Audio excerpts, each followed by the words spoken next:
Hello guys, welcome back to this channel. So this video actually marks the 10th video that I actually be publishing on this channel. And I'm surprised that I've gotten so far. Like I thought I'd actually stop at the third or even second video. So yeah, this is like a personal reflection, some of the thoughts as well as insights that I had or have, throughout this 4-month journey. And hopefully some of the information inside will be useful for some of you, especially those that are thinking of, starting your own YouTube. Because I'm nowhere near like the popular YouTubers out there, so perhaps this is a more accurate representation of what to expect like 4 months after doing YouTube. So this video is not really scripted, so I apologize if like the sequence is really jumbled up or there isn't really a very clear structure. So first and foremost, it's a big thank you to those of you who are still watching the videos, and especially those of you who like bother commenting in the comment section, like stating your own opinion, your own views, because I really enjoy this sort of interaction between the viewers as well as the content.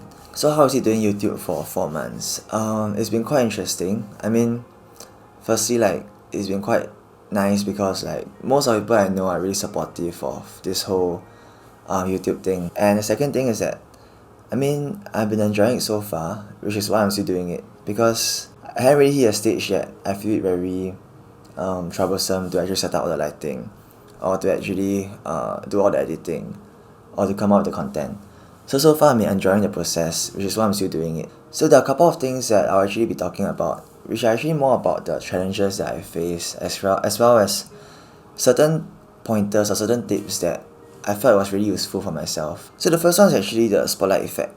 So even though I stated earlier in this video that one of the main reasons why I started YouTube is to actually get past this spotlight effect, but it's not as easy as it seems. So even though I stated like that was a main goal, and I'm actually actively working towards it by posting more, talking more in front of the camera, but at the back of my mind there's this notion that I'm still getting affected by people's judgment, like invisible judgment, and I'm still quite self-conscious in terms of what others think about my videos or my content. And sometimes it's actually not invisible judgment, because there are a couple of friends that actually commented like, texted me like, hey, actually why are you doing this?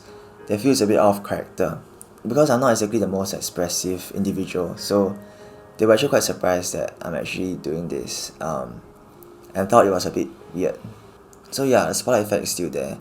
And another reason why I'm still conscious about how others think is because of my pronunciation as well as like lazy tongue. So my pronunciation is not the best, and you can probably tell from the videos that I then have a lazy tongue. So some of the words, right, I don't exactly pronounce the full thing. And another habit is that you realize that I like to speed up the first 3 words of each sentence.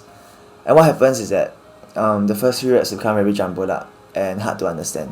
So because of this poor pronunciation as well as like lazy tongue, like, I'll be quite affected, or I'll actually think about how others will actually think about my pronunciation or the way I actually deliver or speak.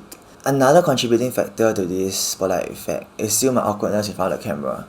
So to this date, I haven't really found the proper way or like the most comfortable way of speaking in front of the camera. So it's still a learning process. So yes, that's the first challenge that I still face today, the spotlight effect. The second challenge that I face, which I'm quite surprised, is actually being affected by the views, like the view count. Like ideally I shouldn't be affected by the view count and stuff, because ultimately I created this channel mainly for my self-development, my personal improvement and stuff like that. So I'm quite surprised when I'm actually affected by the view count. Maybe it's also because of the way YouTube Studio works. So when I log into YouTube Studio, the first thing I see is actually the performance of my past few videos. So like I can actually see like how well this video is doing as compared to the previous videos, like for the first 42 hours or something like that. So it's quite demoralizing at times when you see like some certain videos are doing really poorly as compared to other videos, and you kind of think about like, hey, is something wrong? Like, so like my Starbucks video is doing better than one of the videos that I really like, which is reading practically versus leisurely, because that video is an observation that I made during my reading times, and I thought it was pretty interesting. But at the same time, it's quite understandable, because Starbucks video is more relevant for more people, because people actually want to know what's it like working in Starbucks in Singapore especially. Whereas like the reading video is like very few people read in the first place, and secondly, that very few people want to know about reading leisurely versus practically. It's a very opinion kind of content. But I'll be lying if I say that I'm not affected by the views or the subscriber count. I think it's quite natural maybe because of how the way YouTube Studio works, but also because it's an indication of a performance and success of the videos. So in certain extent, it's quite important because it tells you whether your direction is correct. So the last challenge I face is actually the commitment. I mean, as you guys have probably realized, is that I don't really post that consistently. I wanted to post like a video a week at first, but I'm unable to actually meet this kind of commitment. So I thought about doing fortnightly, but in the end, I'm also unable to keep up with that kind of commitment. So currently, it's like really free and easy. Whenever I have the time, I'll just record a video. So these are the three challenges that I faced so far. The first one being still the spotlight effect. The second one being like being affected by all the view counts and subscriber count. And the last one is actually time commitment.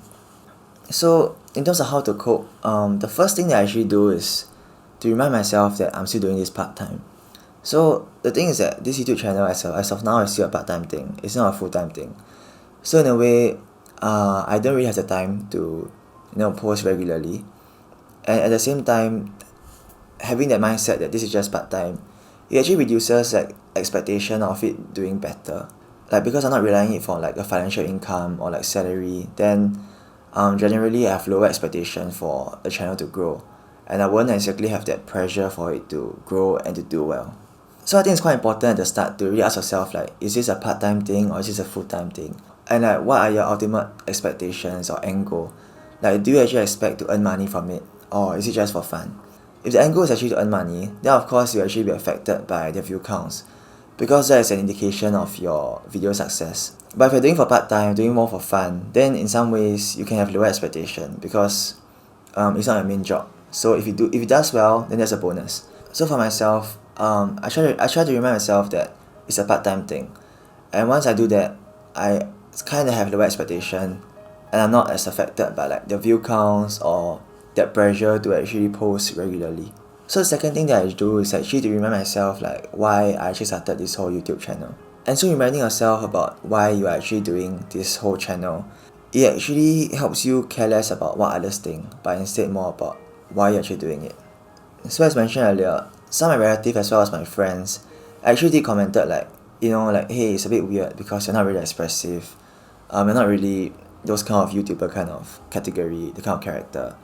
And the thing is that even though that you know that these comments are the minority, but they'll still affect you, and it kind of reinforces that spotlight effect as well. So for myself, I always sometimes look back at this video and to remind myself like why I actually got started in this whole YouTube channel.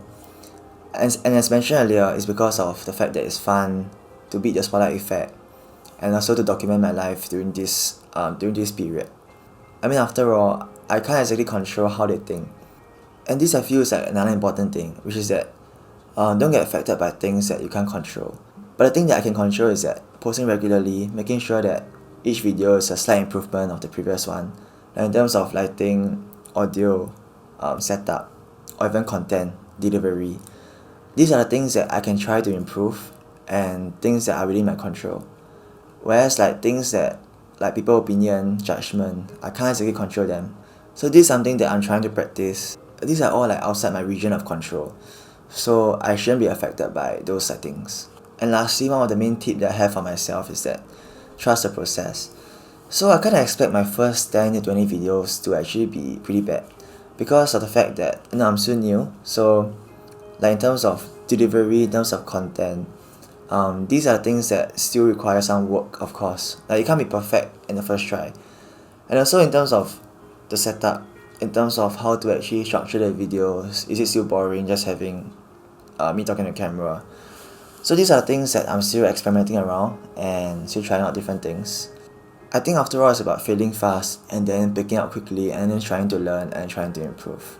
So in summary, how I actually got past these challenges is that firstly, I remind myself that this is a part-time thing, it's not a full-time thing. So I don't exactly expect it to grow as much or as fast as it's supposed to. And secondly, I always remind myself why I actually started this whole YouTube channel. And because of that reminder, I'm actually less affected by how others think. And thirdly is about being not affected by things that you can't control, things that are outside your control zone. And lastly is about trusting the process. So these are the 4 tips that I have for myself as well as for people who are actually starting out. So overall, is it worth it so far? There are times that I kind of regret it. I kind of feel that it's maybe too much work, or it's getting a bit awkward to show our face out there in like online and stuff. But the thing is that, like my brother told me before, he told me that, which I also agree, maybe after like 30 videos, after a year or so, or maybe after 10 years, when I look back at these videos, right, I don't think I'll regret it. That I'm actually glad that I actually did it and it's actually posted online. So that when I look at it again, it's like, oh, hey, you actually did it. You actually posted these videos back when you're younger. So yeah, I don't think I regret it, and I think so far it's pretty worth it. So moving forward, I think one of the biggest challenges that I'll face is actually the style.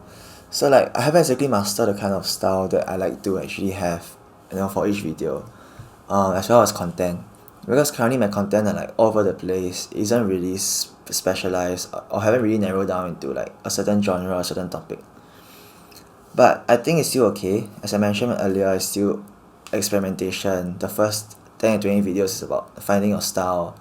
I think it's still fine. It's still trying out different things. But I hope to find my style soon, as well as my niche soon. So once again, a big thank you to those of you who are still watching the videos and still supporting it. And I really appreciate it. Thanks for watching, and I'll see you in the next video.